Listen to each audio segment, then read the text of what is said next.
All right, everyone, get ready.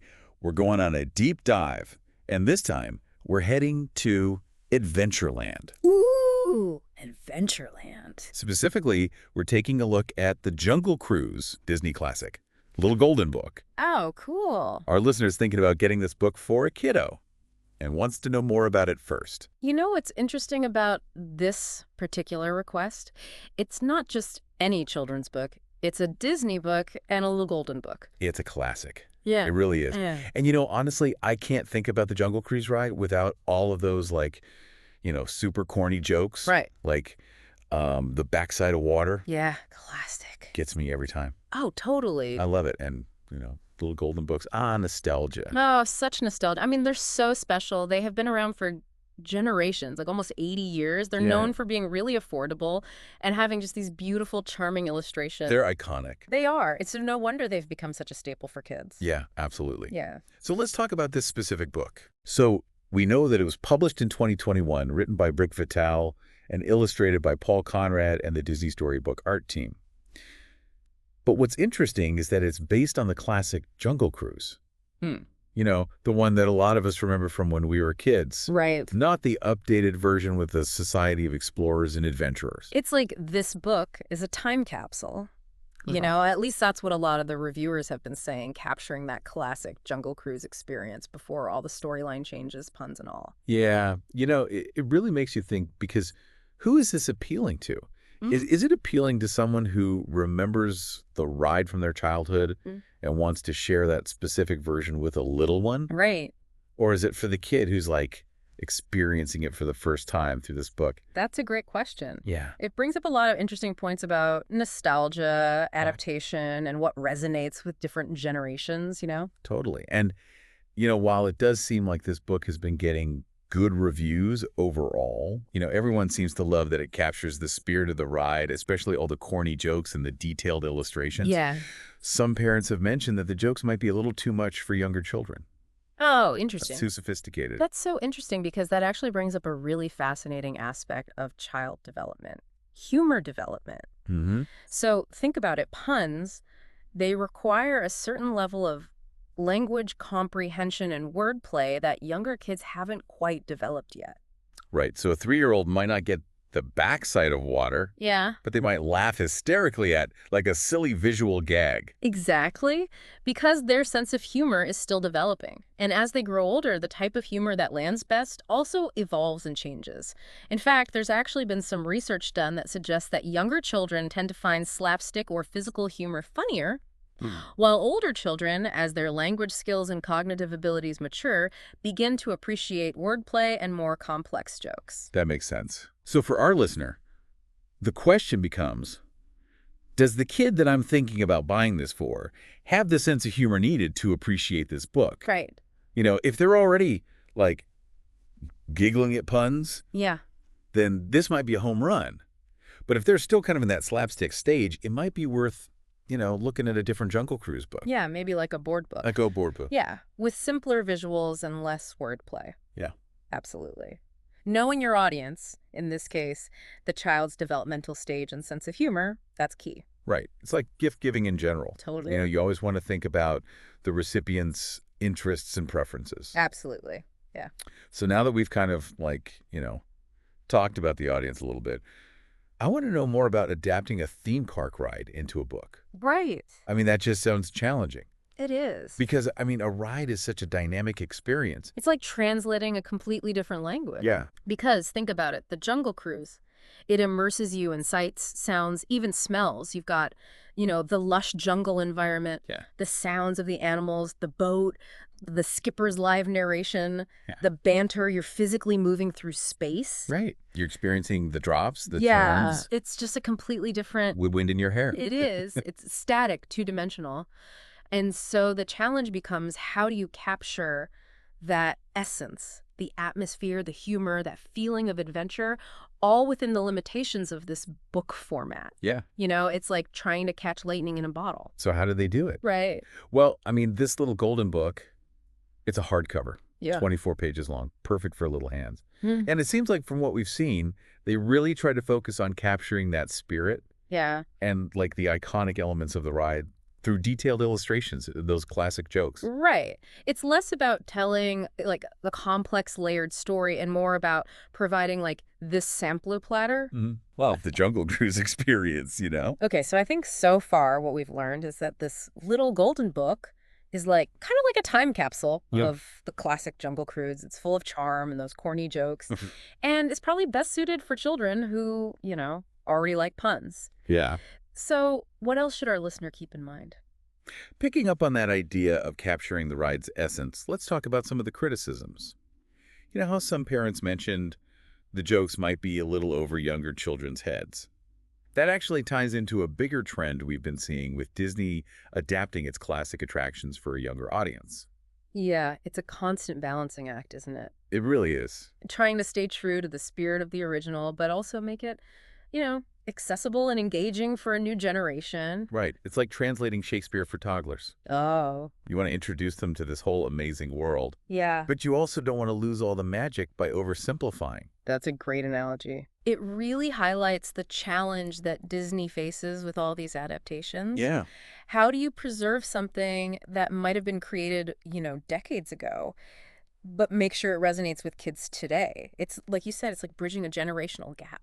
And humor is just like anything else. Yeah. It evolves over time. Totally.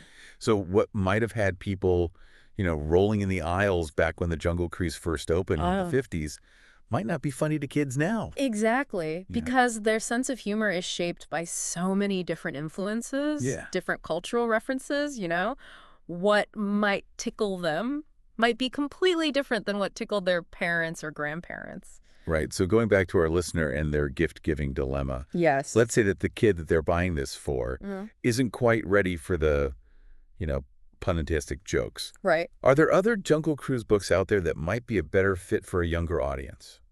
There are. And it all comes back to knowing your audience, like we talked about. Yeah. If the goal is to introduce a very young child to the Jungle Cruise world, Yeah. maybe a simpler board book with bright, visuals and a less wordplay-heavy approach might be better. Right. Sometimes less is more. Yes, especially with toddlers. Especially with toddlers, yeah. And, there's something to be said about those board books that they can, really hold and touch. They're And just fun, those chunky pages. yes. The kids love those. Yeah, and I know some reviewers were also saying that the story in this book was a little light. Yes? I think that goes back to what we were saying about adapting a ride into a book. Yeah, it's really hard because a ride is all about experience Yeah. and sensation. It's like turning a roller coaster into a novel. Exactly. Yeah. You can describe all the twists and turns, the anticipation, the thrill of the drop, but you can't replicate the physical sensation. Right. You can't capture, the feeling of your stomach dropping, sort of the wind in your hair. Exactly. So with this little golden book, it seems like the focus is really on capturing the spirit and those iconic elements of the ride Yes. rather than forcing a complex narrative on top of it. Yeah, it's more about, showcasing the visuals, the jokes, Yeah. giving the reader just a taste of that adventure. I like to think of it as like a greatest hits album of the Jungle Cruise. I love that. All the things that make this ride so memorable and beloved, Yes. it's all compiled in this little book. Now, there's one other thing I wanted to bring up. Okay. A reviewer named Daniel Butcher pointed out something really interesting about the illustrations. He noticed that the illustrations, they seem to blend elements from both the Magic Kingdom and the Disneyland versions of the ride. Really? Yeah. So he specifically mentioned that the temple that's depicted in the book seems to be based on the one in the Magic Kingdom's Jungle Cruise. Okay. But the style of the boat is more reminiscent of the Disneyland version. So it's like the illustrators created kind of like this hybrid Jungle Cruise. I know. A little bit of both coasts. Like a what if version of the ride. Yeah, that's so cool. Right. I mean, do you think that was intentional? That's a great question. Or just a fun little quirk that only true Disney fans would notice? It would be fascinating to, sit down with the illustrators and ask them about their thought process. Yeah. Did they consciously decide to kind of blend those two versions? Right. Or did it just happen organically? Yeah. Either way, it adds a whole other layer of intrigue to this book, doesn't it? It does. It's like a secret handshake Yes. for people who know the differences between the two rides. Yeah. Yeah. And it really just speaks to the level of detail and thought that goes into, Disney. creations. Even something as like simple as a little golden book. Absolutely. It's a testament to the artists and the legacy of the Jungle Cruise. So, with all of these insights, what key takeaways would you say our listeners should be thinking about as we continue our deep dive? Well, I think it's pretty clear that this little golden book is like a really cute, Yeah, engaging tribute to the classic Jungle Cruise. it is. It has all the charm, the puns, and the detail Uh-huh. that will probably have both kids and adults reading this book over and over. I agree. It's a great way to introduce a young reader to the world of the Jungle Cruise, especially if they already love puns. Yeah. But, and this is important, Yes. it might not be the perfect book for every child. It might not be. We talked about age and Yes. sense of humor, and those are definitely important factors to consider. If the kid is still in that early stage where slapstick is king, they might not appreciate the jokes. Yeah. It might be good to look at other options. Yeah. There are so many Jungle Cruise books out there, and finding the right one for the kid you're buying for is all part of the fun.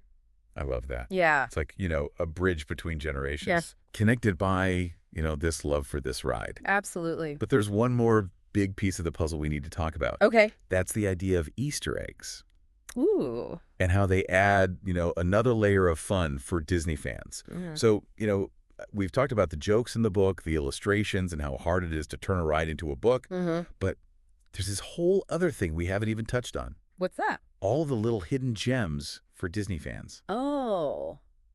You mean the Easter eggs? Yes, the Easter eggs. Ah, yes. Those little, nods to the rest of the Disney universe. Great. That add a whole other layer of enjoyment for people who are, really into Disney. Yeah, it's like a secret language between Disney and its biggest fans. Absolutely. And in this book, a reviewer named Michelle Mm-hmm. said she found a hidden orange bird.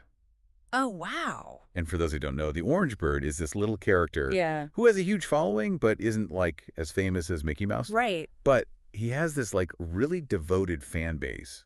He does. He's got this cult following. Yeah, Which is so funny because that's what makes Easter eggs so brilliant. I know. They reward the people who really know Disney. Yeah. It's like the people who spend hours and hours in the parks or watching the movies or reading the books. Yeah, It's like a little secret handshake. yes. It's like finding a hidden treasure.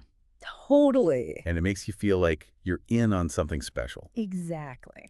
So for our listener, if you love Disney, this book will be even more fun for you, knowing that there are these little surprises. Yeah. And even if you're not a Disney fanatic, those Easter eggs are a fun way to start conversations with kids about the Disney universe. Totally. You can introduce them to all these different characters and Yes. stories and even the history of the parks. It's like planting these little seeds of Disney magic. Exactly. And who knows, maybe it'll grow into a lifelong passion. I love that.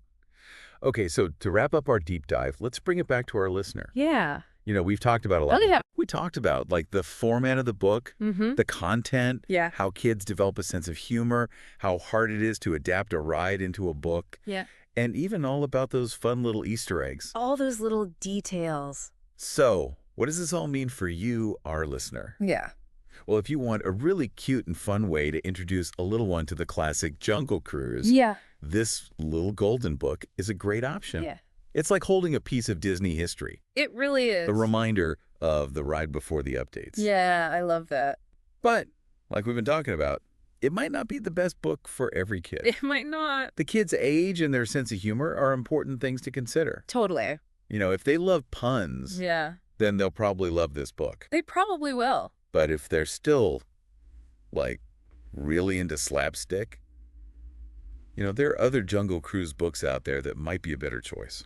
There are. And, picking out the right book is part of the fun. Exactly. And that's where we leave you, with everything you need to know to pick the best book. Exactly. But before we go, I want to leave you with one final thought. Okay. We focused on one book for this deep dive, but there's a whole world of little golden books out there. Oh, it's like a gateway to so many stories and characters and adventures. It is. And you might even find some of your old favorites. I know, right? So there you have it, our deep dive into the Jungle Cruise Disney classic Little Golden Book. We hope you enjoyed it. And we hope you feel ready to go out and pick the perfect book for the little adventurer in your life. Absolutely. And until next time, keep exploring Keep learning. and keep diving deep.